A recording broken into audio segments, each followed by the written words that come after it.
같은 칼이라도 누구의 손에 있느냐에 따라서 가치가 달라집니다. 의사의 손에 있으면 죽어가는 사람을 살려놓습니다. 그러나 강도의 손에 있으면 산 사람도 죽입니다. 똑같은 물을 먹어도 양이 먹으면 젖을 만듭니다. 그러나 뱀이 먹으면 독이 나옵니다.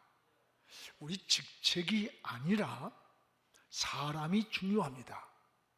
어떤 조직 공동체든지 가장 큰 성패의 원인은 사람을 잘 세우는 일입니다. 인사가 만사라는 말이 있듯이 사람을 잘 세우면 그 공동체가 살아나요. 반대로 잘못 세우면 그 공동체가 혼란이 오고 무너지게 됩니다. 여러분, 이건 사회도 그렇고 교회도 그렇고 나라도 마찬가지예요. 사람을 잘 세우는 일이 가장 중요합니다. 앞으로 대통령을 뽑는 것도 잘 뽑아야 돼요.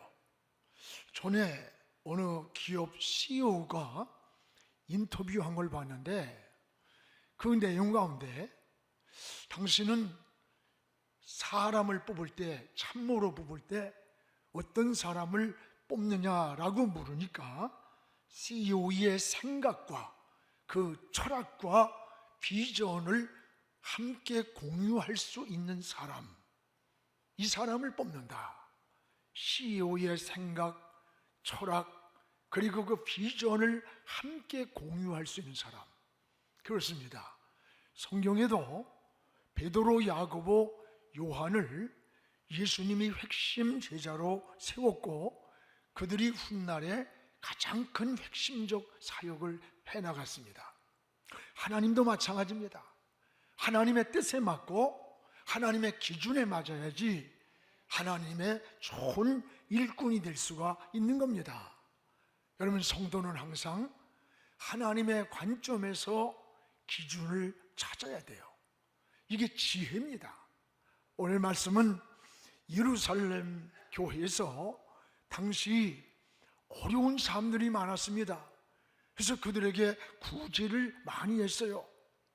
그런데 도움을 받던 헬라파 과부들과 이 히브리파 과부들이 있었는데 이들이 막 분쟁이 생기고 싸움이 생기는 거예요. 구제의 혜택을 자기들이 덜 받았다는 거예요. 오히려 감사해야 되는데 원망을 하면서 불만으로 교회가 막 시끄러운 거예요. 사도들은 이런 일에 분주하게 쫓아다니다가 그만 본질을 놓쳐버렸습니다. 여러분, 사도들은 그들의 본질이 뭘까요? 말씀을 전하고 기도하는 일이 우선순위가 돼야 되는데 구제한다, 돌아본다, 이러다가 보니까 말씀을 소홀히 하고 오히려 교회는 혼란이 오고 분쟁이 생겨있는 그런 예루살렘 교회의 모습이에요. 오늘 2절에 사도들이 제자들을 모아놓고 하는 얘기예요. 우리가 하나님의 말씀을 제쳐놓고 하나님 말씀을 제쳐놓고 공개를 일삼는 게 이거 마땅하지 않다. 여기 본질인 하나님 말씀을 제쳐놓고 여러분, 이게 우리가 본질을 놓쳤다는 그런 얘기예요. 신앙의 가장 중요한 것은 이 본질입니다. 본질을 놓치면 변질이 되는 거예요. 혼란이 오는 거예요. 오늘 지금 우리는 코로나로 인해서 여러 가지 환경적으로 어렵습니다. 그러다가 보니까 전화를 걸면은요, 나는 어떤 일 때문에 직장에서 어디서 뭐 해서 이러면서 자기 합리화 그리고 변명 이렇게 살아가는 걸 보게 돼요. 그럼에도 불구하고 우리는 어떻게 해야 됩니까? 멈출 수 없는 하나님의 은혜라는 것을 고백해야 되는 거예요.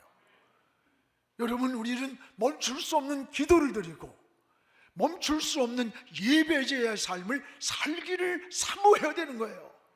우리 환경이 어떻든 조건이 어떻든 이게 신앙의 본질이 되는 거예요. 보석은 진흙 속에 묻혀 있어도 빛이 나는 거예요. 금이 세계 통화의 기준이 되는 것은 그 금이 변하지 않기 때문에 그런 거예요. 진리는 뭡니까? 변하지 않는 거예요. 예수 그리스도가 진리입니다. 하나님 말씀이 바로 진리입니다. 그런데 이 예루살렘 교회는 구제하는 일 또는 어려운 사람들을 돕는다는 거, 이런 이유로 기도하는 일, 말씀을 전하는 일을 소홀히 여기고 제쳐놓았다는 거예요. 바로 이것이 문제가 됐어요. 그래도 다행히 이 사도들의 영적인 통찰력이 있어서, 야, 이건 아니다, 우리가 다시 말씀과 기도하는 일을 붙잡아야 한다, 구제도 좋지만 이게 본질이 아니다, 이걸 깨닫고 본질을 회복하는 그런 내용을 보게 됩니다. 무엇보다 교회의 본질을 놓치면 변질되는 거예요. 교회의 본질이 변질될 때 문제가 생기기 시작하는 거예요. 여러분, 교회의 본질은 뭡니까? 오늘 말씀과 기도하는 일이라고 그랬습니다. 근데 2절에 다시 한번 보겠습니다. 12 사도가 모든 제자를 불러 이르되 우리가 하나님 말씀을 제쳐놓고 접대하는 일, 구제하는 일, 이런 일에만 하는 것은 이게 마땅한 게 아니다. 이게 무슨 말씀이에요? 여기 우리가 말씀을 제쳐놓고 라고 하는 뜻은 말씀을 아래에 뒀다, 말씀을 소홀히 여기다는 말이에요. 교회의 본질이 하나님 말씀이 우선이 돼야 되는데 이거를 뒤에다 아래에 두고 이것을 소홀히 여겼다는 거예요. 이게 예루살렘 교회가 시끄러워지고 분쟁이 생기고 오히려 문제가 생기는 거예요. 구제하는 일에 몰두하다 보니까 교회가 오히려 하나님 말씀을 전하는 일을 소홀히 여기게 되는 거예요. 여러분, 교회가 이웃을 돕기고 섬기고 봉사하는 일은 굉장히 중요한 일입니다. 그러나 이것을 알아야 돼요. 이게 본질은 아니라는 거예요. 본질, 이걸 알아야 돼요. 여러분, 교회의 본질은 말씀을 붙잡는 거예요. 기도하는 거예요. 이 기둥이 먼저 서야 창수가 나고 바람이 불고 환란이 와도 무너지지 않는 거예요. 그런데 이걸 제쳐놓고 이벤트를 한다든지 행사에 집중하든지 구제를 다 해야 됩니다. 그러나 우선순위가 아니라는 거예요. 본질은 하나님 말씀과 기도라는 거예요. 오늘 이 초대교회를 통해서 우리가 다시 한번 깨달아야 됩니다. 여러분, 사도들의 사역은 뭡니까? 말씀을 전하는 일, 기도하는 일이 이게 전무해야 되는데, 근데 예루살렘 교회는 이걸 놓친 거예요. 구제한다는 거. 여러분, 여러 가지로 몰두하다가 오히려 문제가 생긴 거예요. 이들이 도움을 받으면 여러분 감사해야 되는데 오히려 적게 받았다고 원망하는 거예요. 여러분, 도움 같은 것도 그냥 계속 받으면 처음엔 감사한 듯 하다가 시작하니 가면 감사를 몰라요. 오히려 더 많이 못 받고 다른 사람과 비교해서 내가 적게 받았다고 이 히브리파 과부들과 헬라파 과부들이 서로 싸우면서 분쟁이 일어나는 거야. 이게 세상 사람의 모습들이에요. 오늘 사랑하는 여러분, 우리의 신앙은 사도들이 다시 본질을 회복하고 이제부터 기도하는 일과 말씀 전하는 일을 우선순위에 두기로 했어요. 그래가지고 이때에 7 집사를 뽑는 거예요. 이 7 집사를 뽑아서 이들에게 구제하고 선교하고 봉사하는 일을 맡겼어요. 그리고 4절에 이 사도들이 고백하는 내용을 보세요. 4절 우리 같이 한번 읽어보겠습니다. 우리는 오로지 기도하는 일과 말씀 사역에 힘쓰리라. 이걸 붙잡아야 되는 거예요. 우리는 기도하는 일, 말씀 전하는 일, 교회가 어떤 일을 할지라도 이 2가지 기둥을 놓치면 안 돼. 아무리 세상에 코로나가 오고 창수가 나고 비바람이 불어도 우리는 기도하는 일과 말씀을 붙잡는 일, 이 두 가지를 놓치지 않으면 우리는 승리할 수 있는 거예요. 여러분, 이 신앙을, 교회는 끝까지 이런 본질을 붙잡고 나갈 때 하나님이 역사합니다. 우리도 아무리 어렵고 힘들어도 여러분, 하나님 말씀을 붙잡으십시오. 기도에 무릎을 꿇으십시오. 반드시 승리할 줄로 믿습니다. 또 하나는 이 예루살렘 교회가, 여러분, 교회는 이 효율적 사역을 위해서 이제부터 조직을 만드는 거예요. 그래서 그 조직에 사람을 세우는 일을 하는 겁니다. 사람 세우는 일. 오늘 그 3절을 우리 같이 한번 읽어보겠습니다. 형제들아, 너희 가운데서 성령과 지혜가 충만하여 칭찬 듣는 사람 7을 택하라. 우리가 이 일을 그들에게 맡기리라. 원래 조직입니다. 여기서 가장 중요한 게 뭘까요? 사람을 잘 세워야 된다는 거예요. 이것이 가장 중요한 일이에요. 사람이 잘 쓰면요, 목장도 살아나고 전도회도 살아나고 그 조직 공동체가 그냥 살아나는 거예요. 사람입니다. 사람이 중요한 거예요. 공동체 조직을 이루는데 영적 지도자를 세우기 위해서 4가지 기준을 제시합니다. 초대교회는 하나는 뭐예요? 성령이 충만한 자를 첫 번째 세우라는 거예요. 여러분, 하나님의 일은 누가 하느냐? 하나님이 하시는 거예요. 그러나 직접 하지 않아요. 하나님이 사람을 통해 일하시는 거예요. 오늘 성령이 충만한 사람을 첫 번째 기준이었다는 거예요. 첫 번째가 성령 충만한. 여러분, 성령 충만한 삶을 어떻게 설명할까요? 여러 가지로 아마 설명할 수 있어요. 그는 하나님의 영, 하나님의 영이 내 마음을 지배한 사람이에요. 그래서 내가 주인이던 삶이 하나님이 내 인생의 주인이 되는 겁니다. 여러분, 이게 성령 충만한 사람의 모습이 되는 거예요. 오늘 우리의 삶에 성령 충만한 사람은 이제 자기의 생각, 자기의 어떤 감정, 자기 기분대로 살질 않아요. 왜 그럴까? 내 안에 내가 주인일 때는 내 인생의 계획과 내 생각대로 인생을 결단하고 선택했지만, 성령이, 하나님이, 예수의 영이 내 마음을 지배할 때는 주인이 바뀐 거예요. 그래서 항상 성령께 묻는 거예요. 하나님께 인생을 묻는 거예요. 선택을 묻고, 그리고 선택하고 결단하고 모든 일을 진행하는 거예요. 이게 성령 충만한 사람의 삶이에요. 성령 충만할 때에서 내 중심이 하나님 중심으로 삶의 축이 바뀌는 거예요. 사도 바울이 그랬습니다. 여러분, 사도 로마서 14장 8절에 보면 바울이 이렇게 고백합니다. 우리 같이 읽읍시다. 우리가 살아도 주를 위하여 살고 죽어도 주를 위해 죽나니 그러므로 사나 죽으나 우리가 주의 것입니다. 주의 것이라는 게 뭐예요? 내 모든 소유의 주인이 하나님입니다. 내 생명도 시간도 재능도 다 하나님의 거라는 거예요. 이게 성령 충만한 사람의 모습이라는 거예요. 사랑하는 여러분, 삶의 주인이 하나님이라는 고백입니다. 또 하나는 지혜가 충만한 사람을 세웠습니다. 여러분, 하나님의 일은 은혜만 있다고 할 수 있는 게 아니에요. 이 사람이 모이는 곳에는 말이 많아요.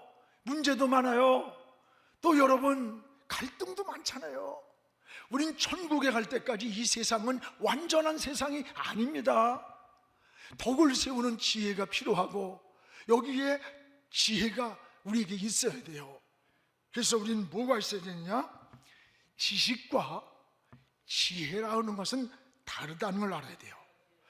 지식은 많은데 꼭 고르다니는 백과사전 같은데 덕을 못 세워요. 또 지식은 부족한데 지혜로움이 있어요. 이 사람은 덕을 세우고 화목을 만들고 어디 가든지 아름다운 평화의 하모니를 이루어요. 저는 신앙생활 오래 한 우리 장로님들을 보면, 우리 권사님들을 보면요, 지혜가 있어요. 지혜. 모든 생각을 하나님 중심으로, 성경 중심으로, 믿음을 중심으로 생각을 해요. 그러니까 화목을 만들고 아름다운 은혜를 만들고, 이게 다른 거예요. 하나님의 일하려면 이런 덕을 세우는 지혜가 있어야 되는 거예요. 이 지혜도 성경에는 두 종류가 있습니다. 하나는 세상에서 나온 지혜가 있다는 거예요. 야고보 3장 14에 15절까지 우리 읽어봅시다. 그러나 너희 마음속에 독한 시기와 다툼이 있으면 자랑하지 말라. 진리를 거스려 거짓말하지 말아라. 이러한 지혜는 위로부터 내려온 게 아니다. 땅 위의 것이요 정욕이요 마귀의 것이다. 여러분, 세상에서 난 지혜 세 가지가 뭐예요? 하나는 마음의 독한 시기라는 것이, 독한 시기. 두 번째는 뭐예요? 다툼을 일으키는 분쟁을 자꾸 만든다는 거예요. 세 번째는 뭐냐? 거짓이라는 거짓. 이게 세상에서 난 지혜입니다. 한마디로 말하면 세상의 지혜는요, 사기꾼의 지혜예요. 사기꾼. 여러분, 사기를 잘 치는 것도요, 세상적인 지혜가 머리가 팽팽 돌아서 사기치지, 미련한 놈은 사기도 못 쳐요. 알아요? 금방 들통이 나니까 못하는 거예요. 오늘 여러분, 세상으로부터 난 지혜는 마귀적이요 정욕적이요, 여러분, 마귀로부터 온 세상적인 지혜, 이게 세상에 교활하고 세상을 어지럽히고 혼란하게 만드는 거예요. 오늘 우리는 어떤 지혜를 구했느냐? 하늘로부터 난 지혜를 구해야 되는 거예요. 위로부터 난 지혜를 5가지로 소개합니다. 야고보 3장 17절에서 18절까지 우리 같이 읽읍시다.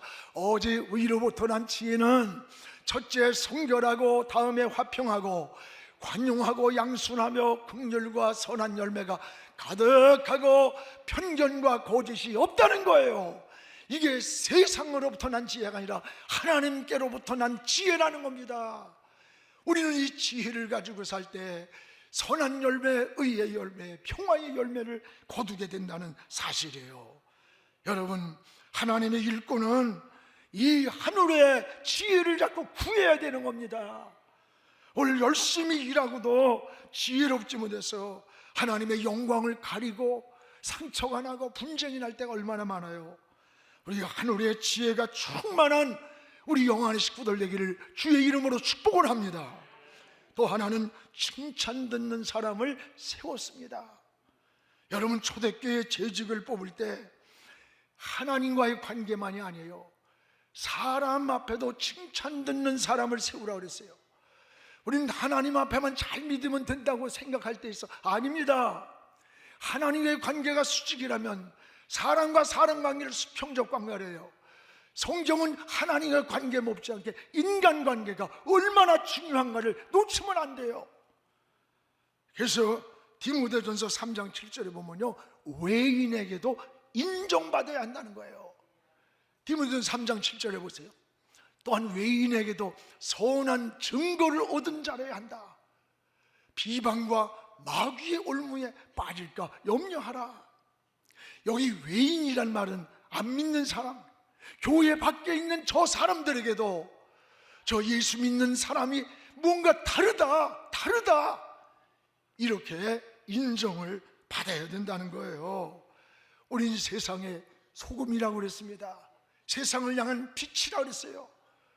소금은 여러분 맛을 내야 돼요. 세상의 어둠을 향해 빛을 비추는 우리 신앙인들이에요. 하나님의 영광을 위해서 예수 믿는 사람이 무언가는 다른 삶이 있어야 돼요. 신앙이 생활화. 우리 예배는 교회에서만 예배가 아닙니다. 이 예배는 우리 생활, 직장으로 가서, 학교로 가서, 사업장에 가서, 정치에 가서, 그곳에서도 산 제물이 되라 그랬어요. 이게 하나님이 원하는 거룩한 산 예배라는 겁니다. 우리는 신앙을 다시 수정해야 돼요. 저는 한 30년 전입니다. 여러 번 얘기를 했어요. 잊혀지지 않아요. 저 태릉시장 거기 도깨비 시장이 있어요. 그 노점상들이 많아. 거기를 집사람하고 지나올 때 사람들이 막 웅성웅성해. 왜 그러나 쳐다보니까 싸움을 하는데 여자가 그냥 남자 멱살 잡고 막 흔들 욕을 하는 거야. 막 가진 욕을 다 하고. 그런데 반복도 안 하고 막 욕을 시리즈로 막 엮어 나가요. 하도 욕을 잘해서 가다가 아무 생각 없이 집사람하고 쳐다보고, 야, 욕 종류도 많다. 저 여자 그 방언하는 것 같다. 방언. 그랬는데 그 옆에 어떤 같이 돈주머니 찬 노점 장사하는 아주머니가 나오더니 그 입에 거품을 불고 가진 욕을 다 하던 아주머니 손을 잡아당기면서, 집사님이 참어. 난 이 생각만 하면요 지금도 소름 끼쳐요. 30년 전의 얘기예요. 잊혀지지가 않아. 아니 왜 거기서 집사라고 그래? 아줌마 참어 그러면 되지. 아무 데서나 집사님 그러니까 사람들이 혀를 차고 돌아가고, 나도 이렇게 서 있다가 가슴이 철렁하더라고요. 이렇게 나오면서요. 여러분 싸울 수 있어요. 욕할 수 있어요. 나는 여러분들 뭐 사업한다고 명함에다 사업하는 사람들 뭐 장로 이런 거 명함에 써가지고 다니는 건 난 좋아 안 해. 그 장로라는 명함을 안 가져도 여러분 생활 자체가 인정받아야 돼. 그거 써가지고 다니는 사람 치고서 내가 사업을 맡겨보고 교회 일을 맡겨보면, 야, 제대로 하는 인간들 하나도 없어. 더 문제가 많아. 그래서 운동을 다 이제 끝날 때쯤 되면 제가 팁을 줘요. 내가 10가지 중에 한 가지만 실수했어도 목사가 이럴 거 아니에요. 말 안 해요. 그리고서 다 끝날 때 팁을 줘요. 그리고 물어봐요. 종교가 뭐냐고. 그럼 불교다, 천주교다 그러면 말을 안 해요. 근데 무교다, 또 예수 믿다가 그만뒀다 그러면, 아, 나 예수 믿는데요. 그래요, 다시 교회 가요. 여러분, 사람이 껌한 개도 받아놓으면요 귀를 기울이게 돼 있어. 여러분, 우리가 삶이라는 것은 말이 아니에요. 우리 그리스도인들이 다시 수종을 해야 돼. 다시 고쳐야 되는 거예요. 오늘 외인에게도 칭찬 듣는 사람, 인정받는 사람이라는 걸 다시 한번 우리가 생각하면서 하나님 앞에 우리 인생이 성숙한 하나님 나라 일꾼이 되기를 축복합니다. 또 하나, 믿음 있는 사람을 뽑았습니다. 5절 6절에 보면요, 그러나 온 무리가 이 말을 기뻐하여 믿음과 성령이 충만한 사람 7집사를 택했다는 거예요. 그렇습니다. 하나님의 일은 믿음으로 하는 겁니다. 믿음으로 한 충성이라야 하나님 앞에 연락이 되고, 믿음으로 한 봉사라야 하나님이 축복하십니다. 교회는 경험이 많은 사람, 직분이 높은 사람 그런 게 아니에요. 믿음 있는 사람이 앞에 서야 돼. 믿음 있는 사람이 앞에 서서 홍해를 밟고 요단강을 내딛고 여리고를 돌 때에 믿음대로 역사하는 게 하나님의 일입니다. 여러분, 이게 교회가 하는 일이에요. 그래서 믿음으로 해보자, 믿음으로 하면 됩니다, 믿음으로 우리 할 수 있습니다 라고 고백할 때 믿음대로 역사가 일어납니다. 5절에 나열한 7집사의 이름이 나와요. 이들의 공통점이 뭡니까? 여기 보면 믿음과 성령이 충만한 사람들이라는 거예요. 믿음과 성령이 충만한 사람들을 일꾼으로 세웠다고 하는 겁니다. 여러분, 스데반 집사 같은 사람은 복음을 전하다가 순교를 당하면서도 그 얼굴이 막 천사같이 빛났다래고, 저 빌립은 성령에 이끌려서 하나님이 공수에다가 에디오피아 내시를 만나겠어요. 그래서 그에게 복음을 전하게 하고 아프리카 선교에 시발점을 삼은 거예요. 저는 이 초대교회 집사들을 보면 요즘 목사들보다, 요즘 장로님들보다 훨씬 나요. 안 그런 것 같아요? 그런 것 같아. 내가 나를 봐도 초대교회 집사는 목사보다 훨씬 나. 오늘 우리 장로님들보다 나. 이들은 여러분 순교의 삶을 살았어요. 순교의 삶. 사랑하는 성도 여러분, 예루살렘 교회가 영적 분별력을 갖고 말씀과 기도의 본질을 회복했습니다. 그리고 사람을 잘 세웠습니다. 그 결과가 어떻게 됐는가 보세요. 7절에 우리 같이 읽겠습니다. 하나님의 말씀이 점점 왕성하여졌습니다. 예루살렘에 있는 제자의 수가 더 심히 많아졌다 그랬어요. 하나님 말씀이 왕성해졌습니다. 예루살렘의 제자의 수가 막 늘어났습니다. 여러분, 말씀이 왕성하고 끊임없는 이 기도가 중요한 거예요. 이것이 건강한 신앙, 건강한 교회입니다. 여러분의 신앙도 우리 교회도 일꾼을 잘 세워서 이 초대교회처럼 하나님의 나라를 이루는데 우리가 쓰임받는 레바논 백향목 같은 기둥감이 되기를 주의 이름으로 축복합니다.